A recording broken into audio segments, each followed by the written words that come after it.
Comment avoir son URL personnalisé en 2021? L'année dernière, j'avais fait un tuto qui expliquait comment le faire en 2020.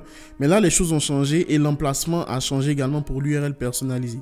On va voir ensemble dans cette vidéo comment faire pour avoir son URL personnalisé en 2021. C'est parti.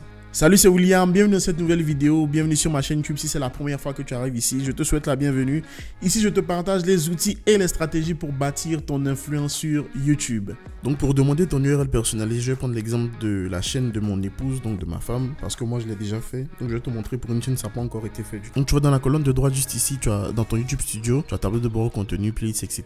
Juste en bas de monétisation, tu as maintenant l'onglet personnalisation. Et cet onglet là, il a été rajouté vers la fin de l'année 2020. Il va nous permettre déjà de base de faire la disposition de notre chaîne. Qu'est-ce que tu ajoutes quand quelqu'un arrive sur ta chaîne pour la première fois, une vidéo uniquement pour tes abonnés, etc. etc.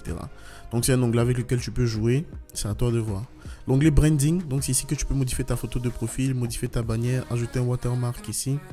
Et l'onglet information générale. Donc d'information générale, c'est là que tu vas retrouver ici URL de la chaîne. Et si tu n'as pas encore fait ta demande d'URL de ta chaîne, tu viens ici sur définir une URL personnalisée pour votre chaîne.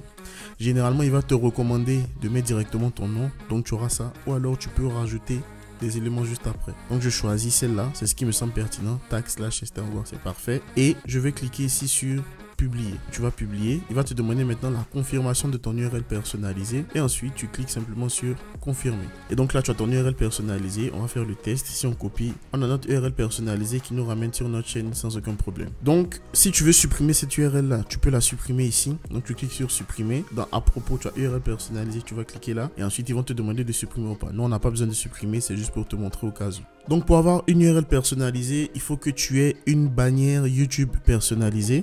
Donc, il faut que tu aies modifié ta bannière YouTube.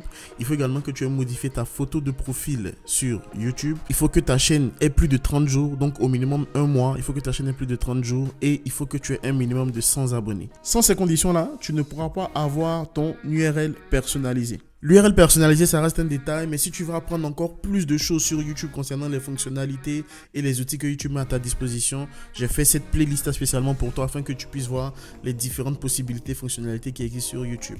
À la prochaine vidéo, ciao!